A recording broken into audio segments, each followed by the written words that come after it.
إذا كنتم من عشاق الأكلات الدسمة وتنفرش السفرة بهالطريقة هاي، يعني الأكل هنا على أصوله راح ينزل لكم. هذا المطعم يتفنن باللحم العراقي. لحم نسبة الاستواء مطبوخ بالطريقة اليمنية 100%. جريش حجي، سبالك موجودة بكل جلسة. وهاي صينية المندي صبيناها. هاي القطعة كلش دهينة. السكنجبيل هناك عندنا منيت كوكي. كوكي الحنوكي. تعرف صدق انت؟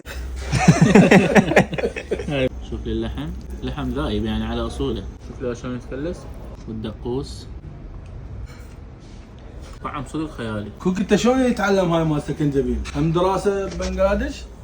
باكستاني والنعم. وطلعنا المندي من الحفرة بعد ما كان 4 ساعات جوا الحفرة. ثم اليمني مطبوخ بالطريقة الصحيحة اليمنية، حباية بحبايتها. انا لعبت الحنيذ باوا حجي تفصيل دايبة حجي. صدق دايبه. دجاج عراقي يستخدمونه من الريان 100%. يتفلس تفليس. هنا محضرينكم قلاص اللبن وهاي الأجواء روعة. وأكيد جلساتهم عائلية وشبابية، موجودين بشارع التربية مندي واحة اليمن بكربلاء. وأكيد لا تنسون توصلون من عندهم سفري.